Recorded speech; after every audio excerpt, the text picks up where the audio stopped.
Allahu Akbar, Allahu Akbar, Allahu Akbar, la ilaha Allahu Akbar, Allahu Akbar, Allahu Akbar, la ilaha. Ma'asyiral muslimin, sidang jemaah salat Idul Fitri yang dimuliakan Allah Subhanahu wa taala.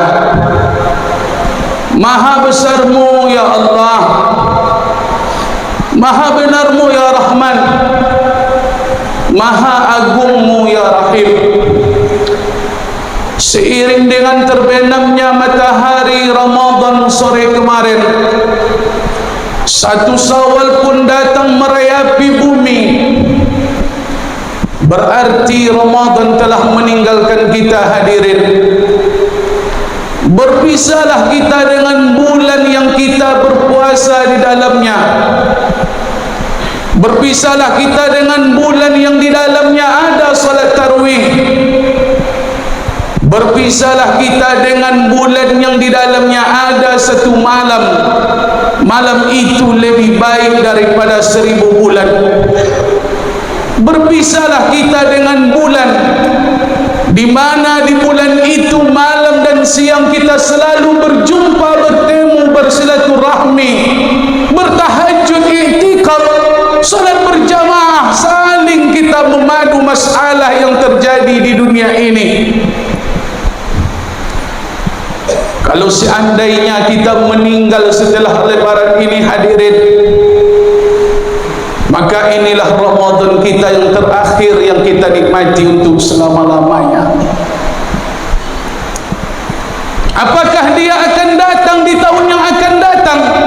InsyaAllah Ramadan akan hadir kembali. Yang menjadi permasalahan, apakah kita ada jaminan akan berjumpa dengannya di tahun yang akan datang? Makanya rugilah orang-orang yang hari ini mereka sanggup bertakbir dan bertahmid, sementara mereka tidak kenal dengan Ramadan. Jahatlah mereka ketika mereka hari ini berpakaian serba baru. Mereka tak kenal dengan solat tarawih. Mereka tak kenal dengan baca Quran. Mereka anggap Ramadan menyiksa batin mereka. Dengan bangga mereka bukakan puasa mereka di siang hari. Mereka anggap Ramadan menyiksa hawa mereka, keinginan mereka. Mereka tak sempatkan diri untuk hadir ke masjid. Padahal hadirin yang dimuliakan Allah, tidak ada kesempatan yang lebih indah dan lebih hebat melainkan kita beribadah di bulan suci Ramadan. Takkan pernah Allah berikan waktu di dunia ini agar amal ibadah kita bertambah, agar amal ibadah kita dilipat gandakan oleh Allah, melainkan kesempatan itu hanya ada di bulan suci Ramadan hadirin.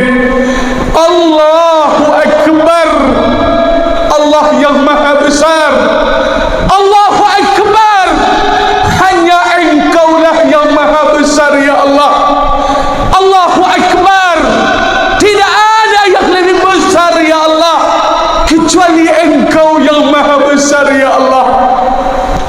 Hadirin jemaah salat Idul Fitri yang dimuliakan Allah, sekaya apapun kita hidup di dunia ini, setinggi apapun pangkat jabatan kita, kalau kita sudah menjadi mayat, tak ada yang bisa menolong kita, tak ada yang bisa kita bawa mati menghadap Allah Subhanahu wa taala kecuali amal yang pernah kita lakukan semasa hidup di dunia. Allahu Akbar, Allahu Akbar, Allahu Akbar. Hadirin jemaah salat Idul Fitri yang dimuliakan Allah, hari ini bercampur kegembiraan dengan kesedihan. Hari yang luar biasa. Kenapa sukses melawan hawa nafsu 1 bulan. Kenapa kita gembira hari ini? Karena kita kembali kepada fitrah, kita kembali kepada kesucian. Kita seperti bayi yang baru dilahirkan pada pagi yang mulia ini. Namun kenapa kita hari ini bersedih? Kenapa hari ini kita berduka cita? Karena ada orang-orang yang dulu kita lihat wajahnya, dulu kita genggam tangannya, kita mintakan restunya sebelum kita pergi ke masjid. Pulang dari solat ini, mereka tak lagi nampak, hadirin. Mereka tak lagi ada bersama kita. Kita hanya mengingat mereka kenangan di pelupuk mata. Orang tua kita, mereka adalah orang yang paling sayang kepada kita di dunia ini. Orang beriman hari ini akan merasakan betapa dia merindukan sosok manusia yang sangat berjasa dalam hidupnya. Kegelisahan itu dan kegundahan itu akan kita usir dengan bertakbir. Allahu Akbar, hanya Engkaulah yang maha besar ya Allah. Allahu Akbar, hanya Engkaulah yang maha besar. Allahu Akbar, tak ada yang lebih besar kecuali Engkau yang maha besar ya Allah. 9 bulan dia mengandung kita, 9 bulan kita menginap di rahimnya. Susah dan letih dia tanggung, apalagi saat melahirkan kita. Tak ada rasa yang lebih berat yang dirasakan oleh seorang ibu ketika saat-saat kita akan dilahirkan ke dunia ini. Dia berfikir dan selalu berfikir, bagaimana anakku nanti selamat dilahirkan melihat dunia ini. Seandainya dokter berkata saat itu kepadanya, duhai ibu, seandainya anakmu kami selamatkan, maka engkau tak bisa kami selamatkan. Seandainya engkau yang kami selamatkan, maka dipastikan anakmu tidak akan selamat. Inilah manusia yang paling sayang kepada kita di dunia. Ketika nyawanya sedang ditanya, ketika nyawanya sedang diminta untuk dikorbankan, apa kata sang ibu? Dia pasti memilih, selamatkan anakku dokter, selamatkan belahan jantungku ya dokter. Walaupun dia harus meninggal dunia, dia korbankan nyawa demi kita agar kita sampai lahir ke dunia ini. Hadirin yang dimuliakan Allah, seorang manusia yang tidak diketahui di dunia ini, orang tak kenal dengannya di kampung, di tengah-tengah masyarakat, tapi dia dikenali di langit. Apa sebab? Karena dia telah menggendong ibunya dari Yaman ke Makkah. Uwais Al-Qarni, duhai anakku, ibu ingin ke Makkah, duhai anakku. Seorang pemuda yang terkena penyakit sopak, dia tidak memiliki badan yang kekar, tapi ketika mendengar ibunya memohon, ibu ingin ke Makkah, wahai anakku Uwais Al-Qarni, maka ketika itu dia berniat, dia gendong setiap hari dombanya yang dikembalakannya di tepi bukit. Setiap hari dia gendong dan orang-orang berkata, kenapa dengan Uwais Al-Qarni? Yang dia lakukan tak lain dan tak bukan adalah dia menggendong ibunya dari Yaman ke Makkah. Ketika ibunya sampai di Makkah, ketika dia bawa ibunya tawaf dan sa'i, dan saat ibunya berdoa di makam Nabi Ibrahim, ketika itu ibunya berdoa, ya Allah, berikan kekuatan kepada anakku ya Allah, selamatkan anakku ya Allah. Dan ketika itu Uwais Al-Qarni pun berdoa kepada Allah, masukkan ibuku ke dalam surga ya Allah, ampuni dosa-dosa ibuku ya Rabb, berikan kesehatan kepada ibundaku ya Rabb. Dan doa itu didengar oleh ibundanya. Lalu ibundanya berkata, kenapa tidak engkau mintakan doa untukmu wahai anakku? Padahal ibu sudah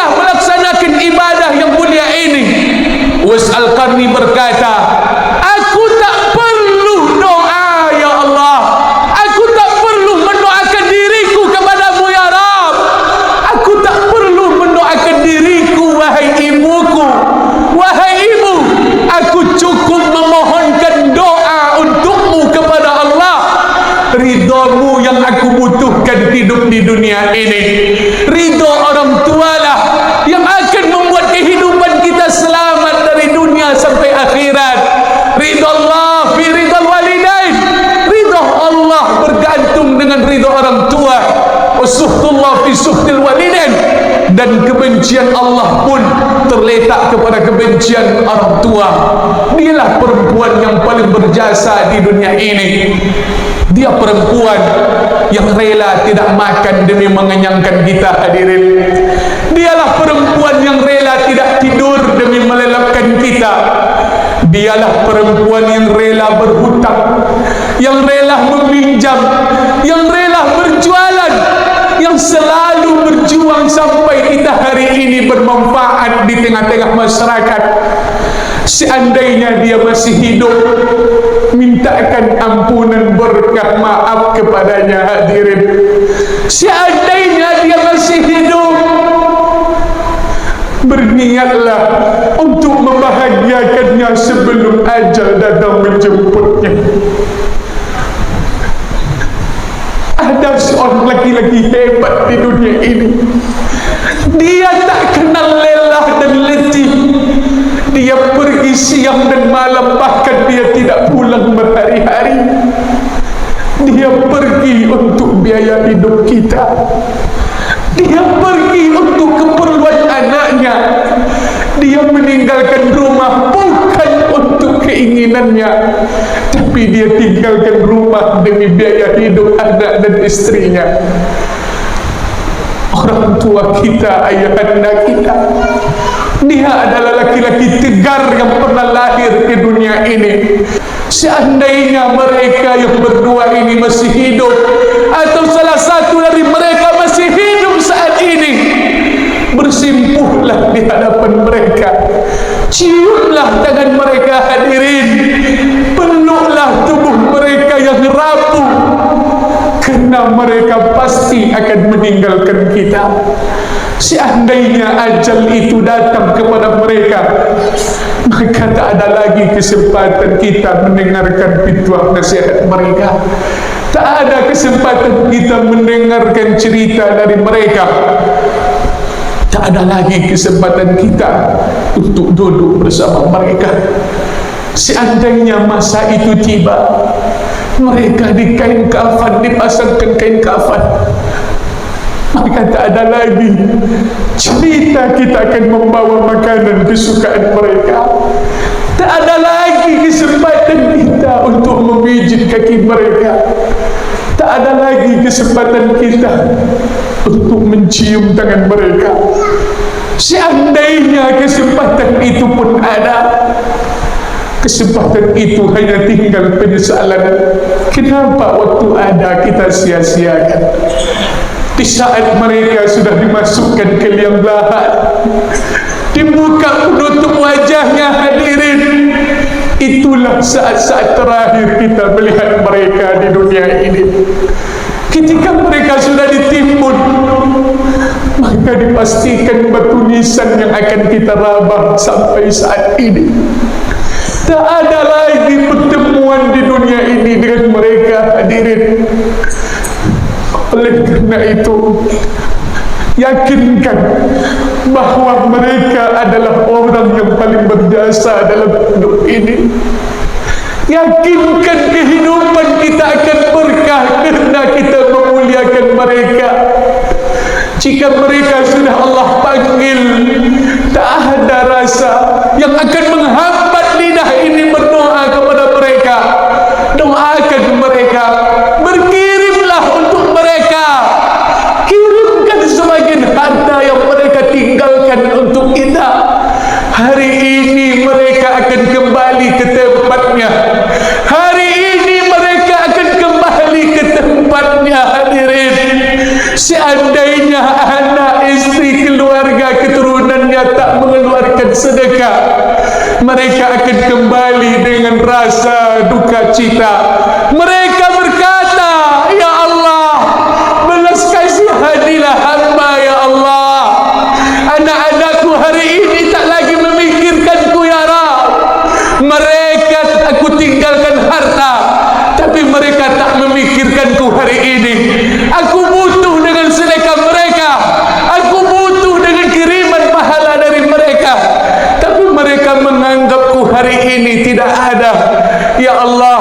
seandainya orang yang di lautan mengalami masalah, maka orang di daratan yang akan menolongnya. Orang tua kita di alam kubur hari ini membutuhkan kita, maka kita yang hidup ni yang akan menolong mereka. Satu-satunya harapan orang tua kita di alam barzakh adalah anaknya. Anaknya lah yang akan menolongnya. Coba kita bayangkan kalau seandainya kita sudah meninggal dunia, kiriman pahala mana yang akan mereka tunggu kerana kita pun sudah meninggal dunia. Apa yang kita tunggu hari ini? Apa yang kita nantikan hadirin yang dimuliakan Allah? Mereka menunggu kiriman kita hari ini. Bangunkan, sumbangkan harta untuk niat mengingat mereka. Walaupun seisi dunia ini kita persembahkan kepada mereka, demi Allah takkan bisa membalas satu hentapan nafas melahirkan kita di dunia ini. Demi Allah, satu tetesan keringat yang ketika melahirkan kita ke dunia takkan terbalas, walaupun seluruh harta kita hari ini kita persembahkan buat mereka. Oleh kerana itu, berbaktilah, kirimkan doa, Allahumma ufir li dhunubi wali walidayya. Kirimkan doa kepada mereka kerana mereka menunggu doa, menunggu belas kasihan kita hari ini. Allahu Akbar, Allahu Akbar, Allahu Akbar. Puasa kita hanya 1 bulan hadirin. Puasa kita paling-paling 30 hari. Puasa kita ada batasnya hadirin yang dimuliakan Allah. Lapar kita hanya dari subuh sampai maghrib. Lapar kita hanya 1 hari. Namun ada rasa yang tak pernah kita bayangkan. Lapar saudara-saudara kita bukan sehari. Lapar anak yatim kita bukan sehari. Mereka lapar dalam waktu yang lama. Mereka butuh dalam waktu yang lama. Lalu apa yang kita inginkan dari Ramadan ini?